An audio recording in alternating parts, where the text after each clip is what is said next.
يا خالقنا يا رب لعبيدك الدار. بسم اللہ الرحمن الرحیم. اللہ تعالیٰ کا شکر ہے کہ اللہ تعالیٰ نے چلیں آپ کی شادی کا سلسلہ ہو گیا ہے الحمدللہ. اور یہ ضرورت بھی ہے، جیسے اللہ تعالیٰ نے ہمارے اندر ایک پیٹ کی بھوک لگائی ہے، تو جب تک ہم روٹی نہیں کھا لیتے تو اس وقت تک انسان کو راحت نہیں ملتی. ایسے ہی ایک نفس کی بھی بھوک ہے، جب تک وہ پوری نہ ہو تو انسان کی طبیعت میں جو ہے انتشار رہتا ہے. تو یہ نکاح جو ہے اللہ نے اس کو حلال ذریعہ بنایا اس بھوک کے پورا کرنے کا. تو اللہ کا شکر ہے، چلو آپ کی شادی ہو رہی ہے. تو بس یہ کچھ ہدایات ہیں، وہ بھی ہدایات اس لیے کہ دیکھیں اسلام اور غیر اسلام میں آخر کچھ فرق تو ہونا چاہیے. اب کافروں کی بھی شادی ہوتی ہے، مسلمانوں کی بھی ہوتی ہے، وہ بھی اپنی بیویوں سے میل ملاپ کرتے ہیں، مسلمان بھی کرتے ہیں، تو دونوں میں فرق تو ہونا چاہیے نا. اب جیسے ان کے کھانے کی چیزیں اور ہیں، ہماری اور ہیں، ان کے کھانے کے طور طریقے اور ہیں، رہن سہن اور ہے، ہمارا رہن سہن کھانے کے طور طریقے مختلف ہیں. تو جس طرح اسلام نے ہمیں دوسری چیزوں میں ان سے ممتاز کیا ہے، اسی طرح میاں بیوی کے آپس کے تعلق میں بھی اسلام نے ہمیں ممتاز کر دیا، اور آداب اور وہ چیزیں بتائی ہیں کہ جن کے اوپر عمل کرتے ہوئے ہم اپنے میاں بیوی کے اس تعلق کو بھی اللہ کی رضا کا ذریعہ بنا سکتے ہیں. اس میں سب سے پہلی درخواست تو یہ ہے کہ اس میں کچھ دعائیں ہیں وہ آپ کو یاد کرنی ہیں، اور کچھ آداب ہیں ان کا بھی جو ہے وہ ہمیں خیال رکھنا ہے. باقی چیزیں انشاءاللہ وہ میں ابھی درمیان میں ہی آپ کو عرض کر دیتا ہوں. تو اب چونکہ اس کو آپ ریکارڈ کر رہے ہیں تو یہ زیادہ بہتر ہوگا کہ چلیں اس کو بعد میں سن بھی لیجیے گا. تو لیکن یہ ہے کہ کچھ دعائیں میں ساتھ ساتھ وہ آپ کو بتاتا جاؤں گا، اس کو بھی آپ جو ہے وہ دیکھتے رہیے گا. سب سے پہلی بات تو یہ کہ شادی ہو جائے گی اور رخصتی ہوگی، تو دعائیں جو میں بتاؤں گا وہ آپ پہلے یاد کر لیں، اور جہاں استعمال ہوں گی وہ میں عرض کرتا ہوں. تو رخصتی ہو جائے گی، اس کے بعد جو ہے وہ دلہن گھر آ گئی ہے. اب ظاہر ہے آپ کی ملاقات ہوگی گھر والوں سے. تو جب بھی میاں بیوی کی ملاقات آپس میں ہو، اس سے پہلے آپ سے ایک درخواست ہے، وہ یہ کہ آپ کوشش کر کے جو ہے وہ ریموور، یہ جو نیل پالش ہوتی ہے، اس کا ریموور آپ بازار سے خود خرید لیں. ویسے تو لڑکی کے بیوٹی بکس میں بھی ہوتا ہے ریموور، لیکن وجہ اس کی یہ ہے کہ پہلے لینے کی کہ بعض اوقات وہ سب کچھ ہوتا ہے میک اپ کا سامان اور ریموور اس میں نہیں ہوتا. اب نتیجہ کیا نکلے گا؟ اب رات کو کہاں سے ریموور ڈھونڈتے پھریں گے آپ. تو اس وجہ سے پھر جب ریموور نہیں ہے تو اس حالت میں غسل کرنے سے پاکیزگی حاصل نہیں ہوگی اور فجر کی نماز ضائع ہو جائے گی. تو اس لیے عورت کی پہلی نماز ہی ضائع ہو گئی تو پھر آگے زندگی میں احتیاط جو ہے وہ اتنی نہیں رہتی. اس لیے آپ پہلے ہی ریموور لے لیں. اگر ان کے پاس ہو تو ٹھیک ہے، نہیں ہے تو یہ استعمال میں بعد میں بھی آ جائے گا. تو کم سے کم اس سے وہ نیل پالش اتروانے کے بعد اور اپنا جو ہے وہ پاکیزگی حاصل کرنا وہ آسان ہو جائے گا. اس کے بعد جو ہے کمرے میں آپ گئے. اب اس میں ایک بات یاد رکھیں کہ ہر وہ عمل جس سے میاں بیوی کی آپس میں محبت بڑھتی ہو وہ اس موقع پر کرنا یہی سنت کی زندگی ہے. مثلا حدیث پاک میں آتا ہے کہ سلام کرنے سے محبت بڑھتی ہے. تو اب داخل ہوتے ہی اپنی بیوی کو سلام کریں، اس لیے کہ سنت ہے اور اس سے محبت بھی بڑھے گی. اب یہ کوئی شرم کی بات نہیں ہے کہ لو میں اپنی بیوی کو کیوں سلام کروں. اللہ کے نبی صلی اللہ علیہ وسلم بھی اپنی بیویوں کو سلام کرتے تھے، تو ہم بھی اسی سنت کو زندہ کرتے ہوئے سلام کریں. اس سے انشاءاللہ آپس میں محبت بڑھ جائے گی. دوسری حدیث میں آتا ہے تہادو تحابو، ایک دوسرے کو ہدیہ دو، اس سے محبت بڑھتی ہے. تو آپ کو بھی چاہیے جو زیور آپ نے پہنایا ہے گھر والوں کو وہ تو ٹھیک ہے، لیکن الگ سے بھی کوئی ہدیہ ان کے لیے، کوئی انگوٹھی، کوئی کڑے، کوئی گھڑی، جو بھی اپنی استطاعت کے مطابق ہو وہ ضرور لے کے جانا چاہیے۔ یہ ہدیہ عورت کو ساری زندگی یاد رہتا ہے۔ باقی چیزیں وہ شاید بیچ دے اور ضائع کر دے، لیکن یہ جو ہدیہ خاوند پہلی رات میں اس کو دے گا یہ وہ بالکل نہیں بھول سکتی، اس وجہ سے کہ یہ آپس میں ان کی محبت کے بڑھنے کا بہت بڑا ذریعہ بنتا ہے۔ اس کے بعد جو ہے یہ بات یاد رکھیں کہ جاتے ہی اب دو چیزیں ہیں۔ مثلا ابن ماجہ میں ایک حدیث آتی ہے، نبی اکرم صلی اللہ علیہ وسلم نے ارشاد فرمایا کہ جب مثلا عورت سے ملاقات ہو پہلی تو اس میں اپنی بیوی کے پیشانی کے بال پکڑ کر یہ دعا پڑھنی ہے۔ اس کو آپ دیکھ کے بھی پڑھ لیں، زبانی یاد نہ ہو تو کوئی بات نہیں، اور عربی بھی یاد نہ ہو تو چلیں آپ اردو ترجمہ بھی کر لیں گے تو انشاءاللہ اس کا اثر ظاہر ہوگا۔ وہ دعا یہ ہے کہ بسم اللہ اللہم انی اسألوک خیرہا وخیر ما جبلت علیہ وَأَعُوذُ بِكَ مِن شَرِّهَا وَشَرِّ مَا جُبِلَتْ عَلَيْهِ۔ اب اس کا ترجمہ یہ ہے کہ اے اللہ، یہ جو میری بیوی ہے اس کے اندر جتنی بھلائی ہے اور جو بھی تو نے اس کی پیدائش کے وقت اس میں بھلائی رکھی تھی وہ سب بھلائی مجھے عطا فرما دے، اور اس میں جو برائی ہے یا جس برائی پر اس کو پیدا کیا گیا ہے اس برائی سے تو مجھے پناہ دے دے۔ اس کا فائدہ یہ ہوگا کہ میاں بیوی کی آپس کی محبت بھی بڑھ جائے گی اور میاں بیوی کو ایک دوسرے کے ساتھ جو ہے آپس میں محبت بڑھنے کا جو ہے وہ ذریعہ بھی بنے گا، تو اس لیے یہ کر لینا چاہیے۔ دوسرا عمل وہ بھی جو ہے وہ آتا ہے روایتوں میں، مصنف ابن ابی شیبہ میں یہ روایت ہے کہ یعنی حضرت سلمان فارسی اس کے راوی ہیں، وہ کہتے ہیں کہ جب بھی حضور علیہ السلام نے فرمایا کہ شادی کے بعد میاں بیوی کی ملاقات ہو تو ان کو چاہیے کہ 2 رکعت نماز پڑھیں، اور بیوی کو بھی خاوند کو کہے بھئی ٹھیک ہے تم وضو کر کے آؤ نماز پڑھنی ہے۔ اب وہ نفل نماز ہے تو اس کا فائدہ یہ ہوگا کہ اللہ پاک ان کے اندر جو ہے وہ خیر و برکت جو ہے وہ بھر دے گا۔ اور دوسری روایت میں یوں بھی ہے کہ عورت خاوند کے پاس آئے تو شوہر کو چاہیے کہ وہ نماز پڑھائے، بیوی پیچھے کھڑی ہو، خاوند آگے کھڑا ہو جائے اور 2 رکعت نفل پڑھیں۔ اس کے بعد اللہ تعالیٰ سے یہ دعا وہ مانگ لیں، اللہم بارک لی فی اہلی وبارک لی اہلی، اللہم ارزقہم منی وارزقنی منہم، اللہم اجمع بیننا ما جمعت فی خیر وفرق بیننا اذا فرقت الی خیر۔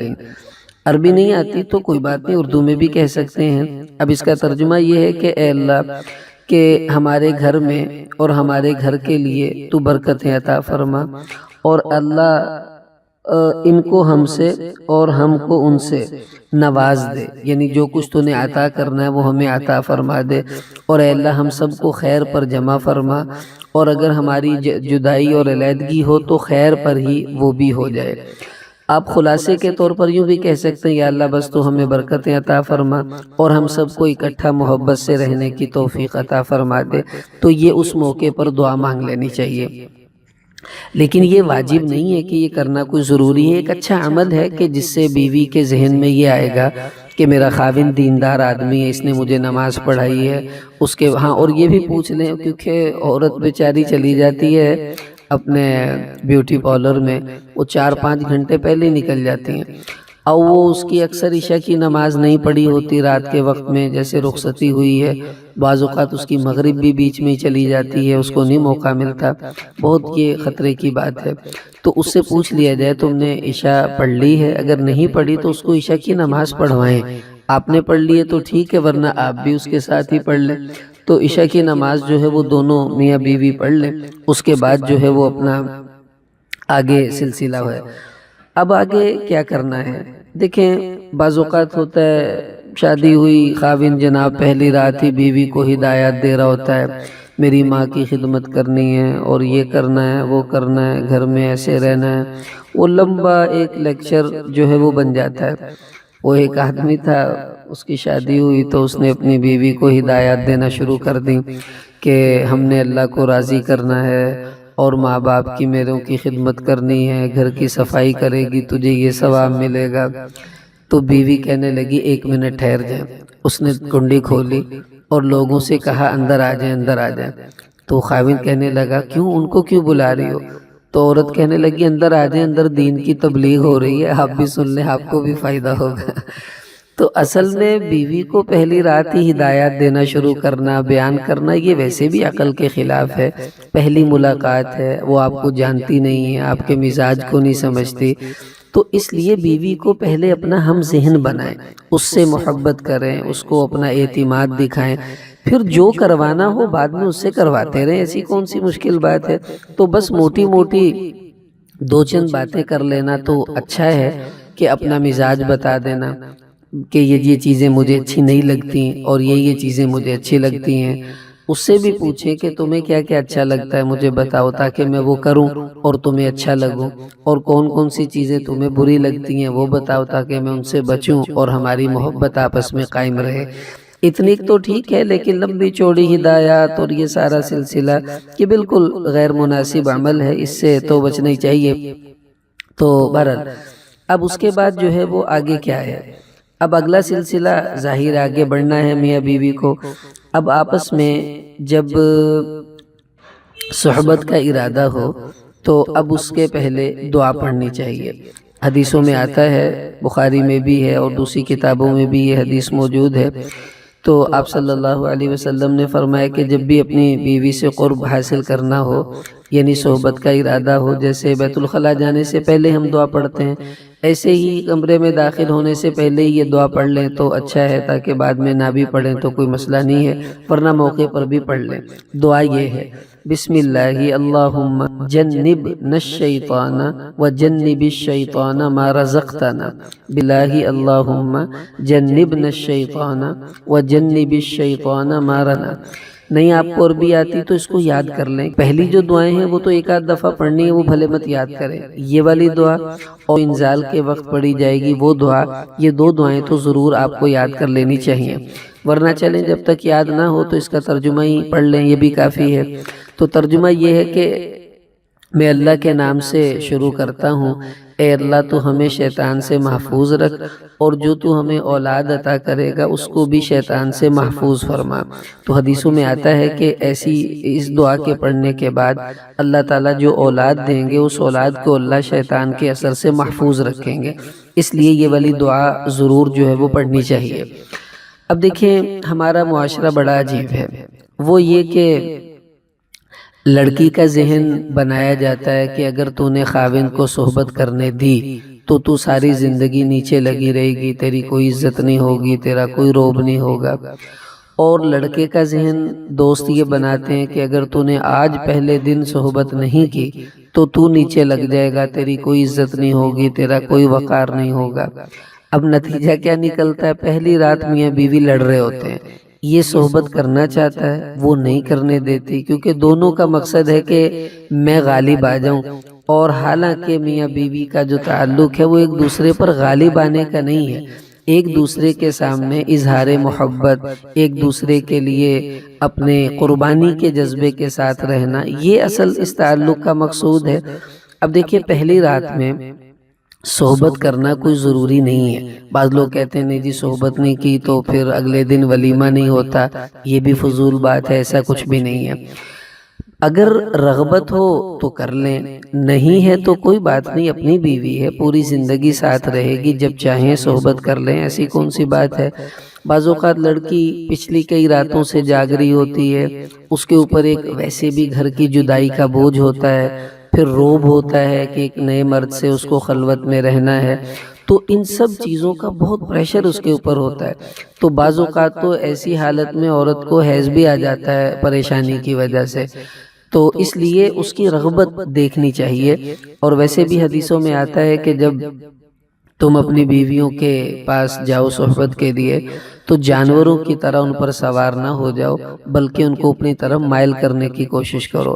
یعنی اب مائل کیسے ہوں گا، مائل ہونے کا طریقہ یہی ہے، بیوی سے جو ہے وہ بوسو کنار کیا جائے، اسی طرح بیوی کے چوما جائے، اس کو سینے سے لگائیں، اس کے جسم پر ہاتھ لگائیں، اس سے خود بخود اس کے اندر رغبت پیدا ہوگی، اور پھر اگر ارادہ ہو صحبت کا تو کر لیں، نہیں ہے تو مت کریں، ایسی کون سی کوئی اس میں ضروری بات ہے۔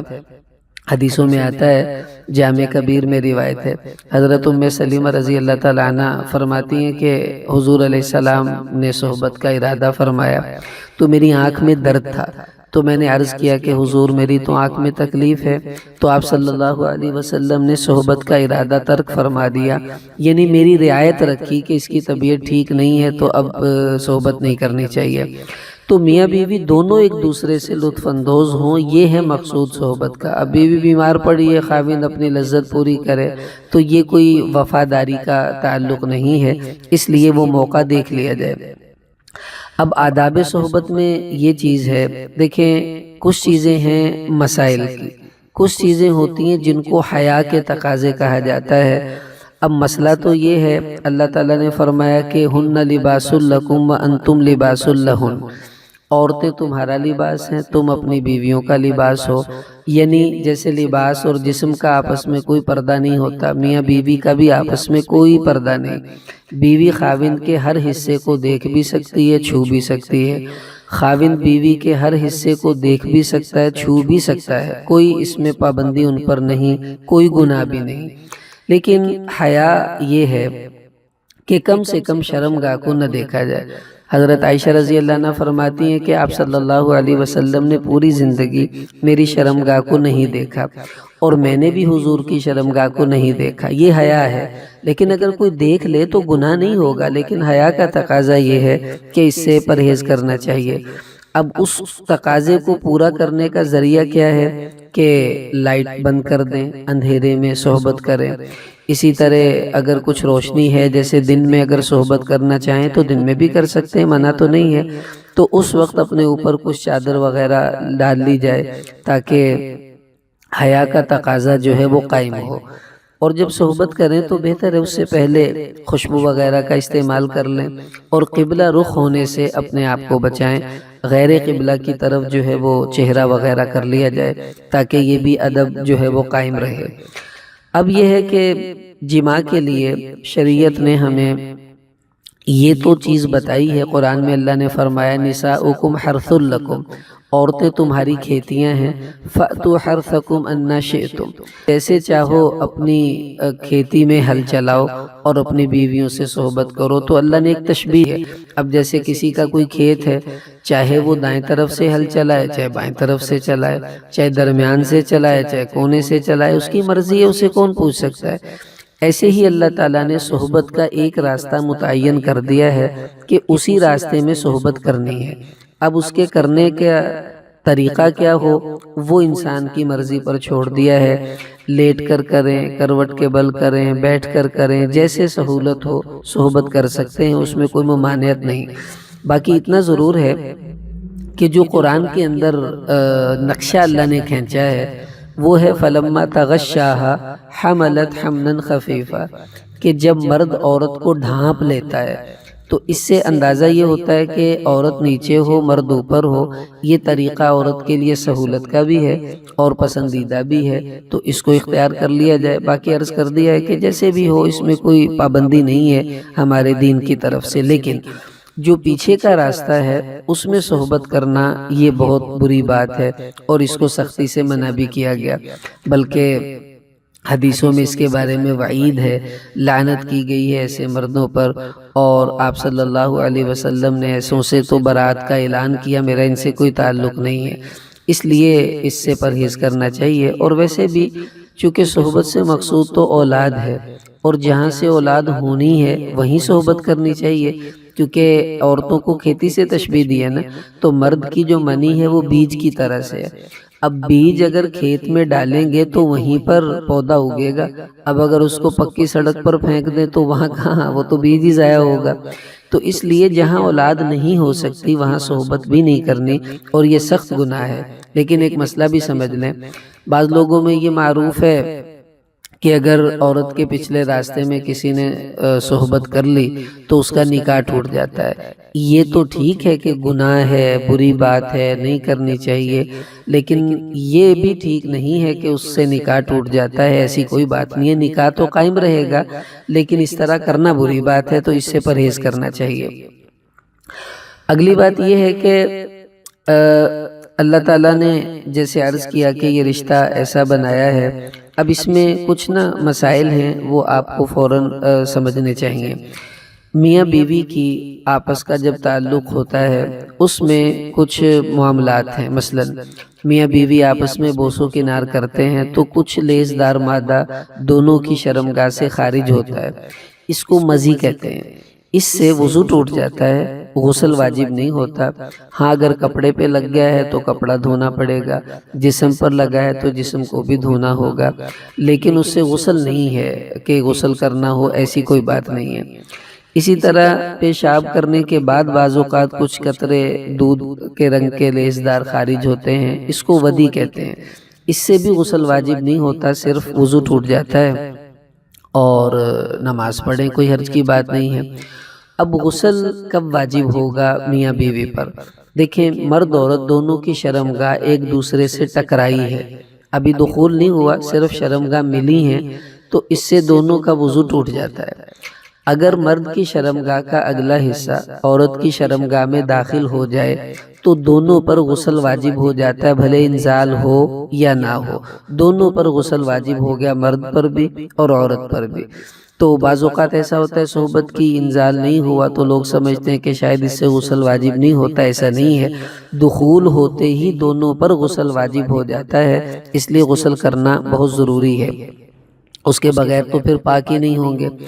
اگلی بات یہ ہے کہ جب یعنی غسل واجب ہو گیا ہے، اب غسل واجب ہونے کے بعد ایک تو دخول سے غسل واجب ہوا، دوسری شکل یہ ہے کہ دخول بھی ہو گیا ہے یا دخول نہیں ہوا بالفرض اور مرد کو انزال ہو جاتا ہے یا عورت کو انزال ہو جاتا ہے، تو جس کو انزال ہوگا اس پر غسل واجب ہو جائے گا دخول کے بغیر۔ اب جب انزال ہو تو اس میں یہ ہے کہ چونکہ مقصود تو صحبت سے اولاد ہے تو اس لیے انزال جو ہے وہ شرمگاہ کے اندر ہی کرنا ہے تاکہ اللہ تعالیٰ اولاد کا کوئی سلسلہ جو ہے وہ اس کے ذریعے سے پیدا کر دیں اور آگے اللہ تعالیٰ نسل کو بڑھا دیں۔ تو جب انزال ہو تو انزال کے وقت بھی ایک دعا ہے، لیکن اس کو دل میں پڑھنا ہے، زبان سے نہیں پڑھنا۔ مرد بھی پڑھے اور عورت بھی پڑھ لے تو اچھی بات ہے، تو وہ دعا جو ہے وہ دونوں کو پڑھنی چاہیے۔ اب یہ ہے کہ وہ دعا کیا ہے؟ دعا یہ ہے اللہم لا تجعل للشیطان فیما رزقتنا نصیبا، اللہم لا تجعل للشیطان فیما رزقتنا نصیبا، یہ دعا جو ہے وہ پڑھنی چاہیے۔ تو اس لیے یہ دعا پڑھنے کا فائدہ کیا ہے؟ اب اس کا ترجمہ ہے کہ اے اللہ، جو اولاد تو ہمیں اس نطفے سے عطا کرے گا اس میں شیطان کا کوئی حصہ نہ رکھنا، یعنی اس پر شیطان کا کوئی اثر نہ ہو اور نہ ہی شیطان اس کے اوپر کوئی تسلط یا غلبہ حاصل کر سکے۔ اب یہ دعا بھی چونکہ چلنی رہنی ہے اس لیے آپ اس کو بھی یاد کر لیں تو اچھی بات ہے۔ تو یہ عربی میں نہ آئے تو چلے اردو میں ہی دل میں دعا مانگ لے، لیکن دل میں، زبان سے نہیں، کیونکہ وہ حالت برہنہ ہوتی ہے، اس لیے اس موقع پر زبان سے اس کو ادا نہ کیا جائے۔ اب یہ ہے کہ انزال ہونے کے بعد عورت سے فوراً جدا یہ نہیں ہونا چاہیے، بلکہ کچھ دیر اس کے اوپر لیٹے رہیں، کیونکہ یہ آداب میں ہے کہ عورت بعض اوقات اس کو ابھی انزال نہیں ہوا تو اس کی خواہش باقی ہوتی ہے، تو اس لیے فوراً ہٹنے سے بعض اوقات عورت کے دل میں مرد کے بارے میں نفرت سی پیدا ہوتی ہے، تو وہیں لیٹے رہیں، اس کے بعد جو ہیں وہ جدا ہو جائیں۔ اب جب ہٹ جائیں تو اس کے بعد کیا کرنا ہے؟ اب آگے آپ کی مرضی ہے، مثلا دوبارہ صحبت کو دل چاہتا ہے تو کر سکتے ہیں، لازمی نہیں ہے کہ غسل کر کے آپ کو صحبت کرنی ہے، جتنی بار بھی صحبت کرنا چاہیں کر سکتے ہیں۔ آخر میں اکٹھا ہی غسل کر لیں تو وہ سب صحبتوں کے لیے ایک ہی غسل آخر میں کافی ہو جائے گا۔ تو غسل کر کے صحبت کرنا یہ کوئی ضروری نہیں ہے۔ ہاں اتنا ضرور ہے کہ اگر دوبارہ صحبت کا ارادہ ہو تو اپنی شرمگاہ کو دھو لیا جائے تاکہ جراثیم وغیرہ سے بھی محفوظ رہیں۔ ویسے بھی رغبت اس سے دل کو یعنی نفرت سی ہوتی ہے تو بہتر ہے اس کو شرمگاہ کو دھو لیا جائے۔ اب جب فارغ ہو گئے، ہاں ایک مسئلہ اور میرے ذہن میں آ گیا کہ میاں بیوی آپس میں، جیسے میں نے عرض کیا تھا کہ کوئی پردہ نہیں ہوتا، تو عورت کے جو پستان ہیں اگر مرد ان کو چومتا ہے یا منہ میں لیتا ہے تو یہ گناہ نہیں ہے، جائز ہے۔ لیکن ایک بات کا خیال آپ رکھیں کہ جب عورت حاملہ ہوتی ہے یا بچے کو دودھ پلا رہی ہوتی ہے تو ان دنوں میں اس کے پستانوں میں دودھ آتا ہے، تو اس حالت میں بہت زیادہ پرہیز کرنا چاہیے، کیونکہ پستان کو منہ میں لینا تو جائز ہے لیکن اگر دودھ اس سے نکل کر منہ میں آیا تو یہ مکروہ تحریمی ہے، بہت سخت گناہ ہے، اس سے توبہ کرنی چاہیے۔ ایسی حالت میں پرہیز کریں جب دودھ نہ ہو پستانوں میں، تو اس وقت میں کوئی حرج نہیں ہے۔ اب دیکھیں نبی اکرم صلی اللہ علیہ وسلم کی عادت شریفہ کیا تھی؟ جب آپ فارغ ہو جاتے صحبت سے تو آپ صلی اللہ علیہ وسلم سے طہارت کے بارے میں 3 عمل جو ہیں وہ منقول ہیں۔ وہ یہ کہ آپ علیہ السلام نے فوراً غسل کیا اور سو گئے، یہ سب سے اچھا طریقہ ہے۔ گرمی میں تو سہولت ہے، سردیوں میں بعض اوقات پانی گرم کرنے میں دقت ہوتی ہے فوراً، تو یہ سب سے اچھا طریقہ ہے۔ اس کا فائدہ یہ کہ پوری رات آپ کو پاکیزگی میں گزارنے کا موقع ملے گا اور ناپاکی کی حالت نہیں ہوگی۔ دوسرا طریقہ جو حضور سے ثابت ہے وہ یہ کہ غسل نہیں کیا، صرف وضو کیا اور سو گئے، صبح اٹھ کر پھر غسل کر لیا، یہ بھی ٹھیک ہے۔ تیسرا یہ کہ غسل بھی نہیں کیا، وضو بھی نہیں کیا، بلکہ صرف استنجا کیا ہے، شرمگاہ کو دھوئے اور سو گئے، پھر صبح اٹھ کر غسل کیا۔ تو یہ تینوں طریقے درست ہیں، جو آسانی کا ہو اس کو اختیار کر لیا جائے، اس میں کوئی حرج نہیں ہے۔ ہاں اتنا ہے کہ اگر آپ کو غسل نہیں بھی کرنا تو کم سے کم نا پیشاب ایک دفعہ کر کے پھر سونا چاہیے۔ اطباء نے لکھا ہے کہ اگر پیشاب نہ کیا جائے تو منی کے کچھ قطرے شرمگاہ میں رک جاتے ہیں، جس کی وجہ سے بعض اوقات سوزش پیدا ہو جاتی ہے، پیشاب میں رکاوٹ کی امراض پیدا ہو سکتے ہیں، تو بہتر ہے پیشاب کر کے پھر جو ہے وہ سو جائے۔ تو لیکن یہ بھی بات یاد رکھیں کہ صحبت کے فوراً بعد استنجا وغیرہ اور غسل نہیں کرنا چاہیے۔ اطباء نے اس میں بھی لکھا ہے کہ چونکہ انسان کا جسم میں حرارت ہوتی ہے، گرمی ہوتی ہے، ایسی حالت میں تو فوراً اگر نہائیں گے تو بعض اوقات اس سے جسم کے پٹھے کھچنے کا یا کسی اور بیماری کا اندیشہ بھی ہو سکتا ہے۔ تو بہتر یہ ہے کہ یا تو پانی گرم ہو یا یہ ہے کہ کچھ وقفہ کر لیا جائے تاکہ جسم کچھ تھوڑا سا اعتدال پہ آئے، پھر اس کے بعد جو ہے وہ کر لیں، نہا لیں، جو بھی کریں تو کوئی حرج نہیں ہے۔ تو استنجا بھی کرنا ہے تو فوراً ٹھنڈے پانی سے نہ کیا جائے بلکہ کچھ وقفے کے بعد کر لیا جائے تو کوئی حرج نہیں ہے۔ اب یہ ہے کہ نبی اکرم صلی اللہ تعالی علیہ وسلم نے جو آداب امت کو بتائے اس میں یہ بھی ایک ادب ہے۔ احیاء العلوم میں امام غزالی رحمۃ اللہ علیہ نے اس کو لکھا کہ حضور کی عادت شریفہ تھی رات کو نفل پڑھتے، پھر وتر پڑھتے، پھر آخری رات میں، اور اس کے بعد اگر صحبت کا ارادہ ہوتا اپنی بیویوں سے صحبت فرماتے، اور نہیں تو نہ صحیح۔ اب مطلب اس کا خلاصہ یہ کہ جب پیٹ بھرا ہوا ہو اس وقت صحبت کرنا یہ اچھا نہیں ہوتا۔ ایک تو ویسے بھی معدے کے لیے نقصان دہ ہے، اور اس لیے اگر کسی کو عادت ہے رات کو اٹھنے کی پھر تو ٹھیک ہے، ورنہ اس کو چاہیے کہ وہ کھانا جلدی کھا لے، 2-3 گھنٹے پہلے کم سے کم، جیسے عصر مغرب کے وقت کھانا کھا لیں اور عشاء کے بعد صحبت کرنا چاہیں تو کر لیں، وہ وقفہ آ جاتا ہے۔ یہ بھی طبی چیزیں ہیں، کوئی شریعت کا حکم نہیں ہے کہ اگر ایسا کر لیا تو گناہ ہے، کہ اس میں انسان کی جسمانی فوائد ہیں، اس وجہ سے ان کو حکماء نے باقاعدہ طور پر جو ہے وہ لکھا ہے، تو اس کا بھی اہتمام جو ہے وہ کرنا چاہیے تاکہ ہمارے لیے آسانی رہے۔ اب یہ ہے کہ اگر مثلاً بیوی کو حمل ہو جاتا ہے تو اس حمل کے دوران بھی صحبت کرنا یہ منع نہیں ہے۔ ہاں ڈاکٹر اگر وقفے کا مشورہ دیں تو کچھ دیر وقفہ کر لینا چاہیے، اور احتیاط سے صحبت ایسی حالت میں کریں، لیکن شرعاً کوئی ممانعت نہیں ہے، جب تک بچہ پیدا نہیں ہوتا اس وقت تک صحبت کر سکتے ہیں، لیکن جب بچہ پیدا ہونے کے بعد خون آنا شروع ہو جائے گا نفاس کا، وہ منع ہے، اس میں ٹھیک نہیں ہے، تو اس لیے وہ اجازت ہے، اس میں صحبت کر سکتے ہیں حالت حمل کے دوران بھی۔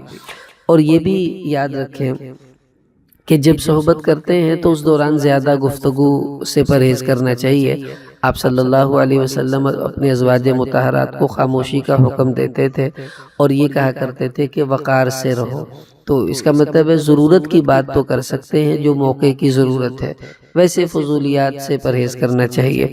اور یہ بھی ہے کہ اس دوران جو ہے وہ پانی پینے فوراً، مثلا پیاس لگتی ہے تو پانی ہلکا پھلکا ایک آدھ گھونٹ کی تو خیر ہے، لیکن زیادہ پانی نہیں پینا چاہیے۔ ڈاکٹروں نے اس بات پر تحقیق کی ہے کہ اس دوران اگر پانی پیتے ہیں تو سانس کی بیماری لگنے کا اندیشہ ہوتا ہے، دمہ وغیرہ، تو یہ طبی چیزیں ہیں، باقی شرعاً کوئی منع نہیں ہے پیئیں، تو آپ کو پیاس لگی ہے تو کون روک سکتا ہے، تو اس میں تھوڑا سا جو ہے وہ دیکھ لیا جائے۔ اچھا، پھر یہ بھی یاد رکھیں کہ عورت کو ہر مہینے خون آتا ہے جس کو حیض کہا جاتا ہے، پیریڈز آتے ہیں، وہ کم سے کم 3 دن ہوتا ہے، زیادہ سے زیادہ 10 دن ہوتا ہے۔ ہر عورت کی اپنی عادت ہے، کسی کو 5 دن، 8 دن، 10 دن، جو بھی جس کی طبیعت ہو اس کے موافق اس کو آتا ہے۔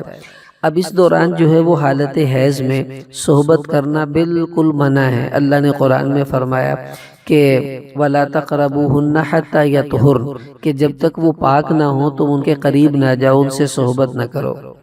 اس لیے حالت حیض میں جو ہے مرد کو بالکل ممانعت ہے کہ اپنی بیوی سے صحبت نہ کرے۔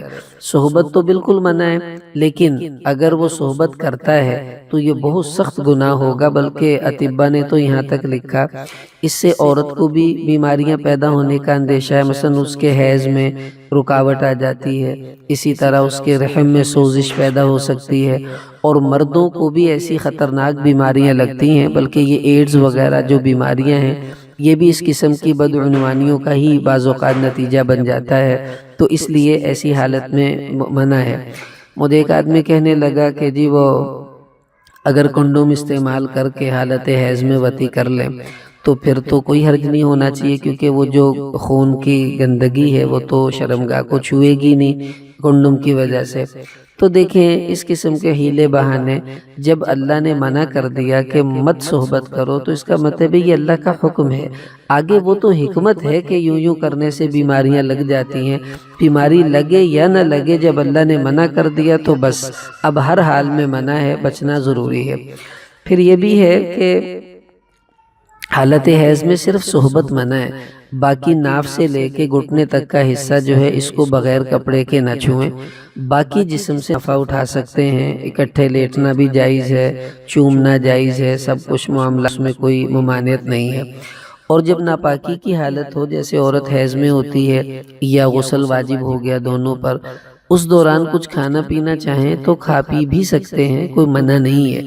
اگر بچے کو عورت نے دودھ پلانا ہے بہتر ہے غسل کر کے پلائے، لیکن اگر بچے کی فوری ضرورت ہے تو اس حالت میں دودھ بھی پلا سکتی ہے، منع نہیں ہے، کیونکہ جس طرح حیض کی حالت ناپاکی کی ہے اس میں عورت روٹی پکاتی ہے، سالن پکاتی ہے، کھاتی ہے، پیتی ہے، بچے کو دودھ پلاتی ہے، تو اسی طرح دوسری ناپاکی کی حالت میں بھی یہ سب کام کر سکتے ہیں، کوئی منع نہیں ہے۔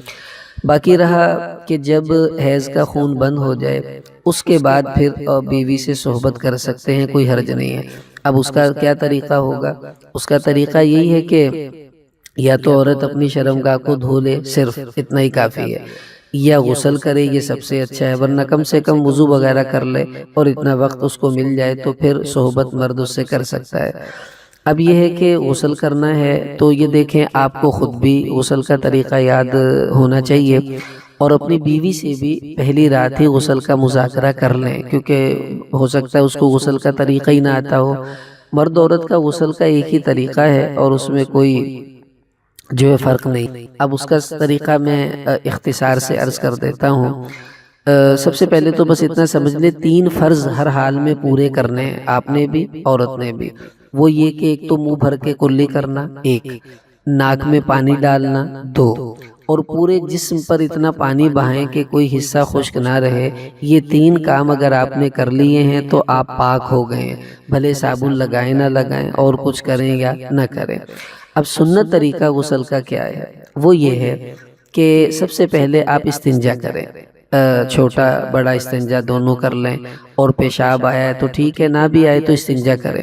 اس کے بعد جسم پر جہاں نجاست لگی ہے اس کو دھوئیں، پھر اس کے بعد اپنا نماز کی طرح وضو کریں، جیسے نماز کے لیے وضو کرتے ہیں، ہاتھ دھونا، کلی کرنا، ناک میں پانی ڈالنا، منہ دھونا، بازو دھونا، مسح کرنا، پھر پاؤں دھونا۔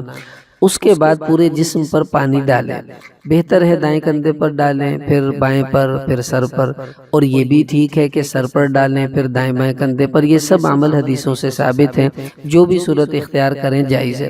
تو پورے جسم پر پھر پانی بہا لیا جائے، اور جب آپ کو یقین ہو گیا کہ میرے پورے جسم پر پانی بہہ گیا ہے، بس اب آپ پاک ہو گئے ہیں، اب آپ کا وضو بھی بیچ میں ہی ہو گیا ہے، اب اسی طرح آ کر نماز ادا کریں، اس میں کوئی آپ کے لیے ممانعت نہیں ہے۔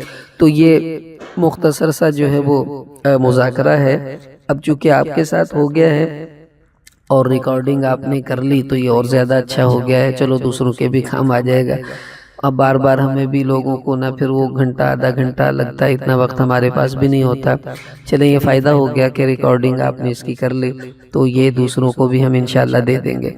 اب آخری ایک درخواست ہے، دیکھیں میری جب شادی ہوئی تو مجھے میرے استادوں نے بلایا، مجھے کہنے لگے بیٹا ایک بات سن لو، بہت سے لوگ آپ کو مختلف مشورے دیں گے کہ یہ کھا لو، یہ کیپسول ہے، یہ دوائی ہے، یہ کشتا ہے، اور تم بڑے طاقتور ہو جاؤ گے۔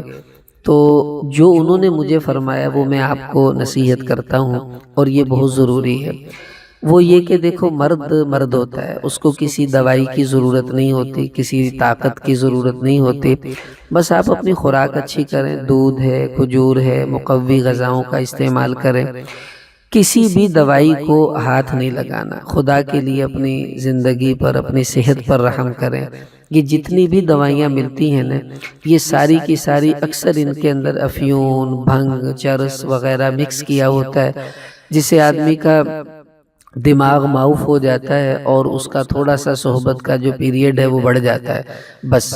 لیکن نقصان کیا ہوگا؟ آپ کے گردے اس کو یہ کھا جائے گی یہ دوائیاں۔ یوں سمجھ لیں یہ جتنے بھی ڈائلسس والے مریض ہیں نا، نوجوان بیچاروں کے گردے خراب ہو رہے ہیں۔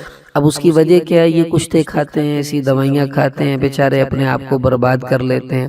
اس لیے کوئی ایسی ہم نے ریکارڈ قائم نہیں کرنے، بس اپنی جب خواہش ہو صحبت کر لے، نہیں ہے تو نہ کرے۔ لیکن اس طرح دوائیاں کھانا، کسی سے کوئی کشتا، کوئی کیپسول، کوئی دوائی آپ نے نہیں لینی، یہ میرا آپ کو مشورہ ہے۔ ان سے کہ بھائی آپ کی مہربانی ہے، مجھے ان کی ضرورت نہیں ہے، بس اپنی خوراک اچھی کرے تو انشاءاللہ مرد کو دوائیوں کی ضرورت پیش نہیں آتی۔ اگر خدا نہ خواستہ کوئی ایسی کمزوری ہے تو کسی ماہر حکیم، ماہر ڈاکٹر جو واقعی اپنے شعبے میں مہارت رکھتا ہو، ان کے مشورے سے کچھ استعمال کریں تو حرج نہیں ہے۔ لیکن یہ جو عام ایسے ہی دوست یار اور جناب ایک دوسرے کو دیتے ہیں، ان سے بچیں، یہ بہت نقصان دہ چیزیں۔ صحت کا معاملہ اتنا نازک ہوتا ہے، یہ کوئی معمولی نہیں ہے۔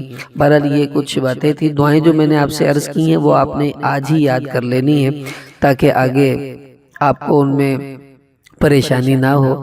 شادی سے پہلے ہی اس کو یاد کر لینا چاہیے، پھر بعد میں استعمال ہوتی رہیں گی۔